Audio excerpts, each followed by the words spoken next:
Halo semuanya, salam sejahtera bagi kita semua. Perkenalkan, nama saya Henry Rivaldo, NIM 2018113911, jurusan S1 Sistem Informasi. Di sini, saya akan menjelaskan materi APSI tentang business case. Apa itu business case? Business case atau kasus bisnis adalah sebuah dokumen atau proposal terstruktur yang berisi analisis berupa alternatif solusi yang diusulkan, asumsi, kendala, dan analisis biaya manfaat yang disesuaikan resiko dari rencana proyek untuk mengembangkan perusahaan atau organisasi. Tujuan dari bisnis case merupakan untuk menghasilkan manajemen bisnis dengan semua informasi yang diperlukan untuk membuat keputusan apakah suatu proyek harus didanai.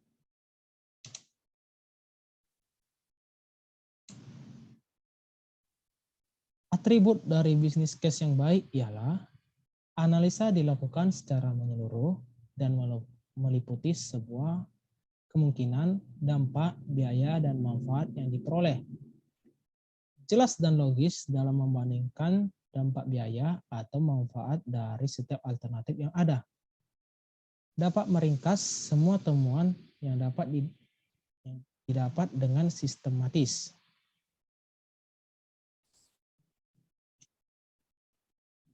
Contoh bisnis case, proyek sistem informasi. Alasan utama untuk proyek sistem ialah pertama, mengurangi biaya. Dalam menerapkan bisnis di zaman sebelum adanya komputerisasi, memerlukan banyak tenaga kerja manusia, dan itu membutuhkan banyak biaya dan dalam menerapkannya. Tetapi di zaman sekarang ini, tenaga kerja teknologi lah lebih banyak. Dan itu dapat menghemat biaya atau mengurangi biaya. Selanjutnya, yang kedua, meningkatkan pelayanan pelanggan. Ini akan lebih cepat tanpa harus menunggu atau mengantri. Selanjutnya, performa yang lebih baik dari sebelumnya. Yang keempat, dukungan untuk produk dan layanan baru. Yang kelima, meningkatkan komunikasi. Ini akan dapat lebih mudah dalam mengumpulkan lebih banyak informasi-informasi yang ada. Yang terakhir, keenam, kontrol yang lebih cepat. Di zaman dulu, sebelum adanya komputerisasi, dalam berbisnis hanya dapat mengontrol di internal atau dalam perusahaan. Eksternal atau luar perusahaan hanya bermodal kepercayaan. Dan ini menyebabkan lemah dalam keamanan atau kenyamanan berbisnis. Namun, sekarang saat ini, di zaman ini, mengontrol internal dan eksternal bisa dilakukan dan lebih kuat dalam keamanan atau kenyamanan berbisnis. Adapun langkah-langkah dalam membuat bisnis case dengan contoh proyek sistem informasi, yaitu langkah pertama, membentuk tim inti. Sebenarnya dalam membuat proyek sistem informasi itu bisa individu ataupun sendiri. Namun itu akan menguras banyaknya waktu. Jadi dalam untuk bisa mempersingkat waktu atau lebih cepat, dibentuklah tim inti. Keuntungan dari membentuk tim inti adalah adanya kredibilitas dari tim proyek, yaitu adanya kualitas, kapabilitas setiap anggota atau tim untuk mendapatkan kepercayaan dari organisasi atau perusahaan. Yang kedua, sejalan dengan tujuan organisasi dari pemilik proyek. Yang ketiga, adanya akses ke biaya yang sesungguhnya. Maksudnya di sini, tim proyek mempunyai hak mengelola dan menghitung biaya dari proyek tersebut. Selanjutnya yang keempat, adanya kepemilikan atau ownership, dan rasa memiliki proyek. Artinya, adanya hak penuh dalam proyek ini atau proyek tersebut. Selanjutnya, adanya persetujuan terhadap apa yang terjadi dalam proyek. Maksudnya di sini, jika ada suatu hambatan atau kendala dalam menjalankan proyek tersebut, yang bertanggung jawab pertama ialah tim proyek tersebut. Dan selanjutnya yang selanjutnya akan dilanjutkan ke perusahaan. Yang terakhir, membangun jembatan antara pekerja proyek dengan organisasi. Maksudnya ini membangun hubungan akan lebih dekat antara pekerja proyek dan organisasi.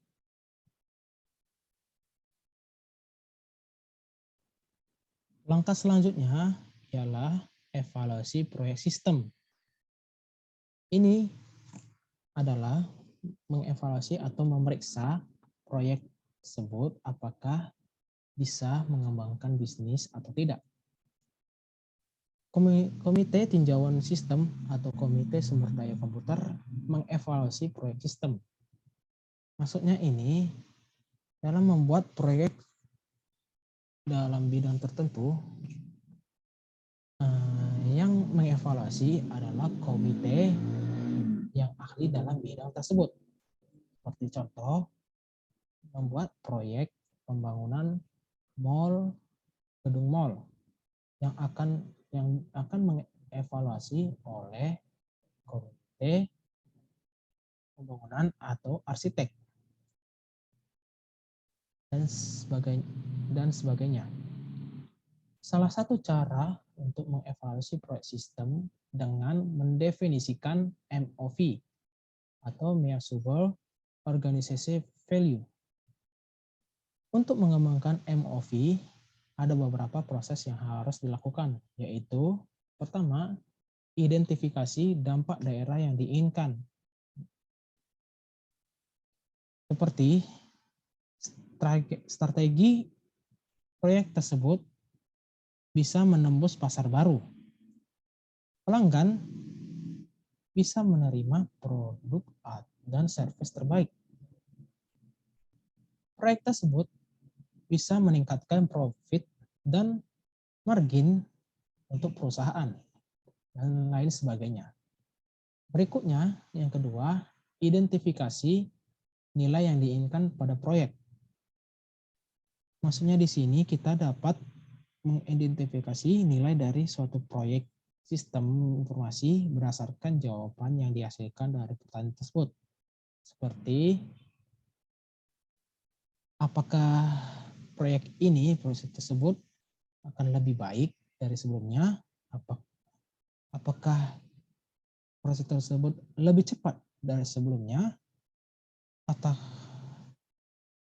Dan apakah proyek tersebut apakah lebih murah dari sebelumnya? Atau yang terakhir, ataukah proyek tersebut bisa melakukan lebih dari untuk bisnis tersebut? Berikutnya, yang ketiga, verifikasi dan mendapatkan persetujuan dari para stakeholder proyek. Dan yang terakhir, menyimpulkan MOV dalam statement atau pernyataan yang singkat dan jelas. Langkah selanjutnya, mengidentifikasi alternatif. Dalam bisnis case, harus terdapat beberapa alternatif yang dicantumkan. Pertama, perlu dibuat best case terlebih dahulu tentang kondisi organisasi jika tidak melakukan apapun atau proyek itu tidak berjalan. Kemudian, dibuat beberapa strategi alternatif yang memungkinkan dilakukan penilaian sebagai perbandingan dengan alternatif lain yang ada untuk mengetahui mana yang lebih memberikan keuntungan bagi perusahaan. Misalnya, mengadopsi sistem dari organisasi lain atau alternatif 1, alternatif 2 seperti contohnya membeli software package baru. atau titik lain membuat solusi dari nol. Dan di situ dibuat perbandingan apakah yang mana yang keuntungan dari perusahaan tersebut.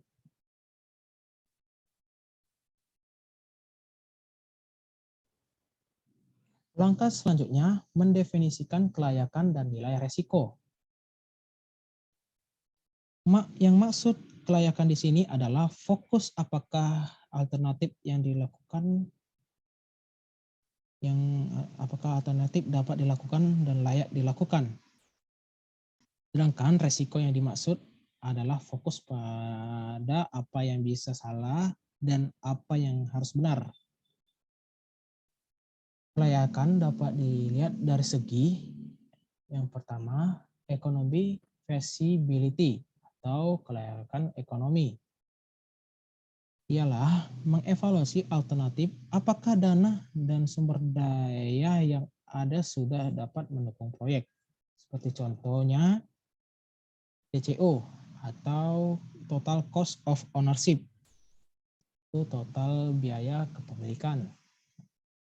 Ownership ya. Itu apakah biayanya itu sudah layak seperti gaji anggota atau karyawan, biaya alat yang dibutuhkan bagi proyek tersebut, dan lain sebagainya. Yang kedua, technical feasibility atau kelayakan teknik. Ialah analisis ini fokus pada infrastruktur teknik yang dibutuhkan dapat mendukung solusi sistem. Yang ketiga, organizational feasibility atau kelayakan organisasi. Ialah pada analisa ini mempertimbangkan dampak yang bagi organisasi. Fokus pada bagaimana orang-orang yang ada di organisasi akan beradaptasi dengan perubahan organisasi yang telah direncanakan. Dan yang terakhir, the other feasibility atau kelayakan lainnya. Ini bisa bergantung pada situasi organisasi tersebut.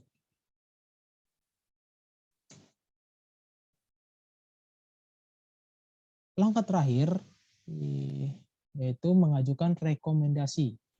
Setelah dilakukan analisis dan perbandingan dengan alternatif lain yang ada, proses terakhir adalah memberikan rekomendasi terhadap opsi terbaik yang dapat diimplementasikan oleh perusahaan. Adapun pertanyaan yaitu apa kaitan bisnis case dan sistem informasi? Menurut saya, kaitan bisnis case dan sistem informasi itu ialah saling membutuhkan. Bisnis case membutuhkan sistem informasi dalam menjalankan proyek yang telah dianalisis dari alternatif solusi yang disesuaikan risiko yang ada. Sebaliknya, sistem informasi membutuhkan bisnis case dalam menganalisis suatu proyek yang dijalankan kurang dan dicari solusi untuk mengembangkan proyek sistem informasi tersebut.